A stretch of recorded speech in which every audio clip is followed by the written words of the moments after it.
Set. All right, thank you everyone for being here. UAB is 5-1, coming off a 33-14 victory at UTSA. This week we host Old Dominion on homecoming, and of course, as you know, it's more than football this week as we honor Children's Harbor for a third straight year.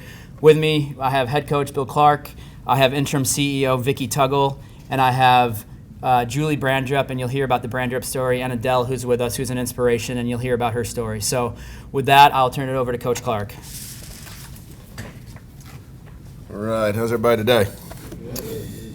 So we'll probably talk the game. Ted, you want to do that at the last? Or? Yeah, we can say football first. Yeah, we'll say football for the end. So let's talk about this this week, and go back. And I like to talk history, but we go back to the really that summer going into 17 of the return, and just wanted to really do something special with Children's Harbor. We had been involved with going to Children's Hospital and seeing patients there, but really had gotten really involved with Children's Harbor and just seeing what great work they do, not only here in Birmingham, but also, at the lake, and what they did for those patients and the kids and the families, and just what a great group of folks they were, and so kind of came up with an idea of, we always talk about playing for the name on the front, not the name on the back, which is not your personal name, but UAB. And so we said, what if we played for the name on the back? And so just kind of came up with the idea of putting the former patients' names on the back. Ran it by our folks at Children's Harbor, and they were all in it. And I think from my standpoint, it was, okay, now who are we going to play? And so you look up and you got a homecoming game against one of our conference opponents. That year was Louisiana Tech, who was really good, and I don't know if UAB had ever beat them in the history of the school. So, that was our choice for the first time we played this game. But the biggest thing was that it was more than football. It was about these folks that we were representing, and what was so cool about it was to see our players to really get to know these folks' story. And as I fast forward to the relationships that have been formed between our players and these former patients, it's that good. I was speaking at an event. It was I think it was the Bryant Jordan Award this year, and I was getting out. I had another event that night, and a dad wades all the way through the crowd, sees me as I'm leaving, and he shows me a picture of his son who was recovering, I believe, from cancer. Was on the other end up doing good, and he said, this is one of the best parts, one of the best things I've ever seen. And I get that all the time. So this is so much bigger than us. We're just proud to be part of it. And as I always tell the players, this is better for us, than it probably is for anybody else. So it's great for our players, great to be part of it. We're really looking forward to it, and really excited about it. Okay? All right. Now we'll bring up Vicki Tuggle, interim CEO of Children's Harbor.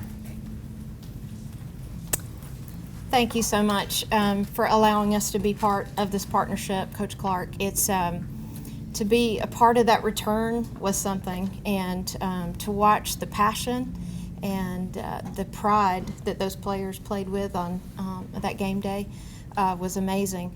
What you did not mention is the level of detail that you go to get to those players to know about the kid that they're playing for, the child, the family. Sometimes they're not the best of circumstances, and they reach out to those families and they get to know them, and like you said, relationships that still to this day are going on. Right. And so bigger than themselves, bigger than the school, bigger than the city are those families and the kids that they represent. So thank you for that. We are so thrilled to be part of the 2019 homecoming game, and we welcomed a family here today that we thought would give you just a little idea of what it is that we do here. It's the Brandrups, and I'd like to welcome Julie. She's here with her husband Jay and their daughter Adele. Right.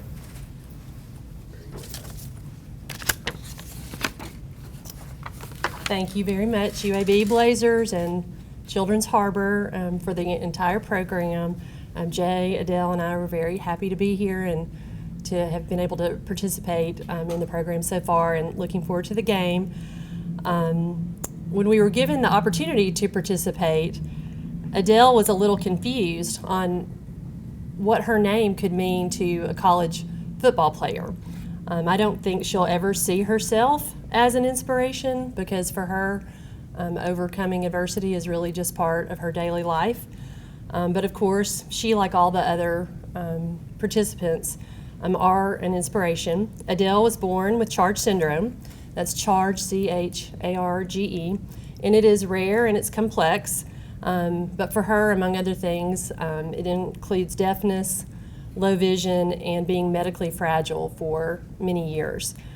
She actually had a 3-month NICU stay at Children's for breathing and swallowing complications, and that's where she was also diagnosed with profound hearing loss and cranial nerve deficits in all 12 of her cranial nerves, including her optic nerve, for low vision, and feeding problems that gave her inability to swallow. So she left Children's Hospital with a feeding tube, a heart monitor, and an oxygen tank, and 3 pages of follow-up doctor's appointments.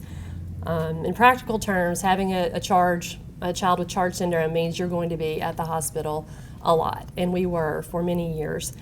Multiple doctor's appointments, intensive feeding therapy, intensive speech therapy, many surgeries, surgery prep, blood work, lab work. There were many days of multiple appointments, long appointments, and exhausting. So is there anything you can do during those long days of appointments? And no, there's not a lot you can do. It's not easy, it's not comfortable. But there is one thing that stands out to me, and that's where Children's Harbor does shine. We spent a lot of time in the Children's Harbor Family Center those first years. It was a place that it was convenient. You just walk across the skywalk, and you don't have to explain your special needs, your special circumstances. It feels safe, it feels comfortable, and you can somewhat relax. And in those early years when Adele was tiny and connected to a lot of tubes, she stayed in her stroller. We looked at books. We had little toys that she could just hold, but it was just a quiet place, and that's really all we needed to regroup before we would go to the next appointment. And as she got stronger, she could get out of the stroller, she would sit in the floor, she would find little appropriate toys to play with. And then later, she was strong enough, and she would, with these appointments and with surgeries, she was able to move around more. She could get up, she could actively play. We discovered air hockey. We discovered video games. We discovered the miniature gym that's in the family center. She would roll the ball, and then later she would throw the ball, and then eventually she was throwing the ball and scoring baskets. Today, now she's 15, and we have almost forgotten those very intense days when she was so fragile. She no longer has a feeding tube or any oxygen support or any heart monitoring. She has full communication through sign language, speech therapy, and she does well at our local high school. In fact, she's become quite an athlete herself. This summer, she competed in both swimming and running in an adaptive sports competition in the visual impairment category. So now when we think of Children's Harbor, we think of being able to go to camp as a family. She has a younger sister who's now 13, and we all look forward to a weekend with our friends at Lake Martin. And those support communities are really amazing. One weekend that I wanted to tell you about that stands out to me, we were there, a full day of activities, but in the afternoons it winds down, you have free time. And we were there with Adele, with low vision, totally deaf, another child who was totally blind, and then a group of kids kind of with a mix in between, and all their siblings, just piled on the porch playing adaptive Uno, having a ball until it got dark. And the kids did not want to go in. They wanted the party continue, and we were like, well, what can we do? So the guys figured out how to project, I think it was Frozen, a very popular movie that none of the kids had really seen. But they projected it on the wall, and they found a way to do adaptive audio description for the blind kids, and they had closed caption for the deaf kids. And the siblings, they all just piled up with their blankets and watched the movie together. And the parents, we just kind of looked, and we were like, this just doesn't happen often enough. And I just thank Children's Harbor. Those opportunities are really unmatched and fun. So when Adele got to meet her player, Spencer Brown, after practice a couple of weeks ago, while we were there, I tried to help her understand, what it is we're doing. And I showed her the proximity of the buildings and how close the practice field is to Children's Harbor. And I explained that they can see each other. The football players and the patients, they see each other. And it's really as simple as that. When you can see each other, it's easy to want to help each other and to inspire each other in the way that you can. So we're happy to be able to do that. Adele admittedly does not know a lot about football, but she did recently say about being part of sports, and that being a part of a sport has made her feel strong, and being part of a team makes her feel included, and competing makes her feel that there are no limits. So I think in that sense she does understand what UAB Blazers are all about, and we're very much looking forward to cheering them on. And we're just honored to be included and happy to be able to say thank you. Thank you to both of you.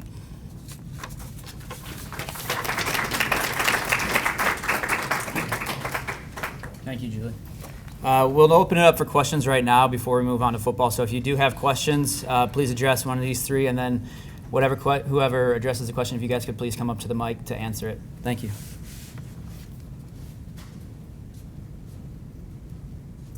Coach, Yes. how important, you guys have already spoken on this multiple times, but reiterate how important this is for these players to get in with the community. Yeah, I think for us, we talk so much about giving back, and I think this is really hands-on, and I really probably can't express enough how cool it was for me to see. You just don't know. I mean, are they really going to embrace this? For them to, now we helped them. We were talking about things we do. We put a paragraph in each person's locker, but for them to follow up, form these relationships, and it be real and it continue is just, that's everything we're supposed to be doing, And I said all the time, I'm an old high school coach, and so the things we still talk about is making them better people, better men, and that's part of that whole, mind, body, spirit, that we want to pull together. So, they just being with these folks makes us better people. And I also want to say, and I had not talked about Big Game. Big Game does our footballs. They design our footballs just for us. I think it will come up on. Is that on the TV, Ted? Yeah, one more slide, right there. So you can see that is going to be ingrained in our. Where the patients have signed the footballs, that's going to be ingrained in our balls this week. So that's just another, and I'm really appreciative to Big Game for doing that. That just really makes it that much more special. But it's a big deal to our players and our whole program. We look forward to it. We mentioned it briefly this summer. You look at former players, for example, Stacey Keeley. These guys are still out there. They're still working Right. with children, still helping with their communities. What does that tell you about what y'all have been able to do with this program and with these players? In relative to this game. Yeah, I think it tells you everything when he leaves us and he's talking about it. And I see him out there.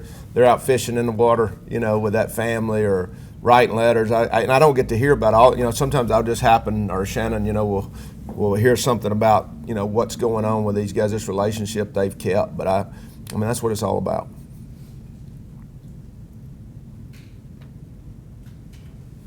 Jack.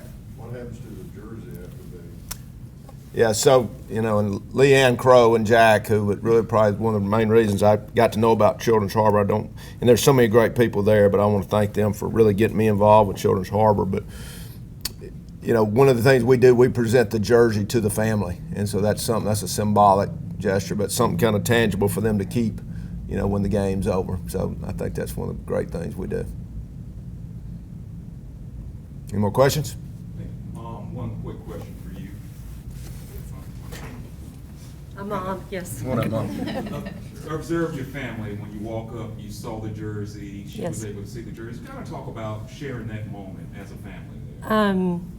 Well, it did get my attention when I walked in, because that was the first, that was part of the invitation, was thinking about the jersey with her name. And when I saw it, it did make it more real. But I think for her, I thought, because she really did not, it isn't an automatic connection. Why would my name be on the back of a football jersey?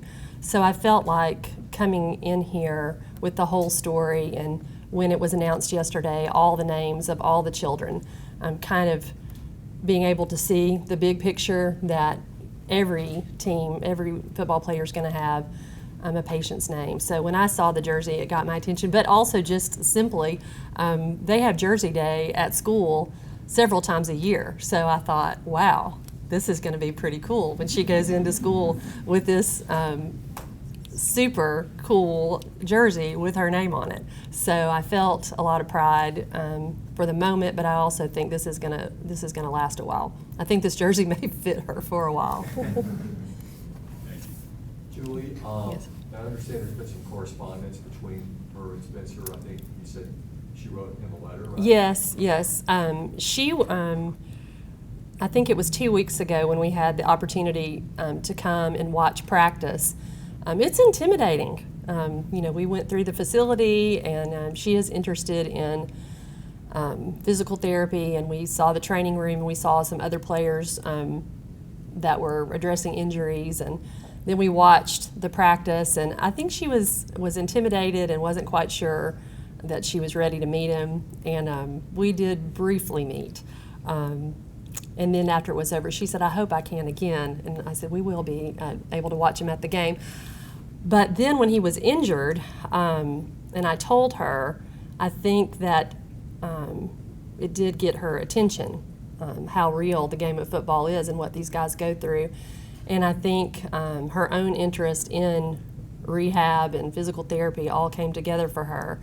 And she was able to put those thoughts down, and she's made him a card for him to get through his rehab, and she's excited to give it to him. And I think she connected in a way that she hadn't before, especially seeing what those players go through and what kind of rehab they do. So she will be hopefully be able to give him the card this afternoon when she goes to practice. Can you share what's in that card, what she wrote? Oh gosh, let's see. Well, I did see it. I think it's in my bag that's in the back. Do you want to, Adele, would it be okay if I showed the card you made? Or do you want to say what you said in the card? I want to tell everyone. You want to tell everybody? Okay, just, you can,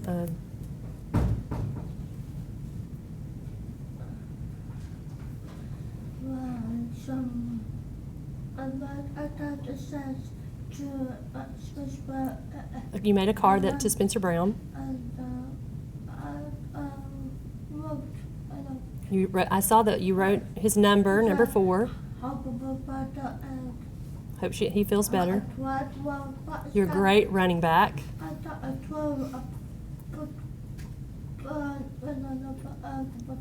Right, you drew the football with his number. touchdown. And kicking for a touchdown. That would be some recovery. Okay. Yes. Good job. Let me Can you see. show the card? Sure. Okay, so she said, "I hope you get better and can play as soon as it heals. I love to watch you play football. You're a really great running back. Everyone looks at the best player to win, and that helps support Children's Harbor. Keep on going to play to support them. Everyone loves football and sees them feeling tough and better when they have played. I hope you can play ASAP. You're the top best running back I've ever seen." All right. That's right. And then this is the I love you symbol shorthand that she put on the back. I wrote a note. And I wrote a note.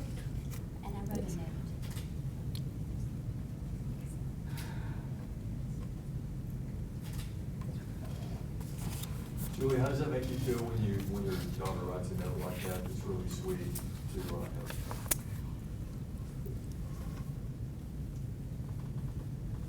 I'm very proud of her. She takes her time processing events and big opportunities, but I think when she will, she's very comfortable with her communication in writing. So I'm happy for the opportunity, and I'm happy that she gets to be here, and that she was able to connect how football helps, has helped her and helps other people like her.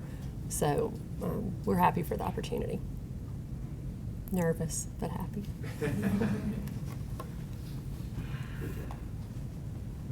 questions? I know this week is more about more than football, but it is about football as well. So, Coach, if you can just make just one or two statements about playing Old Dominion on homecoming and what it means for our Conference USA title defense. Okay. All right, so we'll briefly touch on the San Antonio game. And, you know, as we say, every week is a championship game. Anytime we go on the road, it's tough. Obviously, Alamo Dome is a very tough environment. You know, UTSA was coming off a good win against UTEP and knew it was going to be a tough game, and it was. You know, really just proud of our guys. I thought there was some adversity through the game, even though we led throughout. You know, a couple times down in the red zone, we of course would love to get touchdowns, but I thought the offense really, you know, moved the ball well. Had a couple crazy things happen. You know, I think Tyler ran into the official one time and turned the ball over. I don't believe I'd ever seen that one. And got a ball batted. Defense had to have a stand down there, but I think just a really good, hard-fought game by our guys. Really proud of them to go on the road and get that win. Fast forward, Old Dominion. You know, if you turn on the video and watch them against Virginia, you know they led that game most of the game. Virginia Tech, you know, some well-known FBS teams. They played really well. Struggled a little bit against a good Western Kentucky team, and then I thought, you know, they were back and forth with Marshall at Marshall. And, you know, I know there's probably, just like last week, just like other teams we play, like Rice, who I knew was going to be a good opponent, they're right there. You know, there's not a lot separating the teams that win and the teams that don't win. I've known Coach Wilder for years, terrific coach. In fact, got one of my former coaches, Derek Riley, on the staff, who was my special teams coordinator. So well-coached, good-looking team. And, you know, of course, they know, you know, there is another conference game, and so obviously they're wanting to get a win. So we're going to have to be ready. You know, we got open date coming up next week and then a tough road at the end, but we cannot look ahead. This is all about this game and what we do and just how well we can keep playing and continue to get better. Questions? Once again, this game, penalties played a part in scoring drives for the other team, and it seems to be it's happened before this season. How do y'all go about correcting that and try to eliminate that, you know, going to the second half of the season?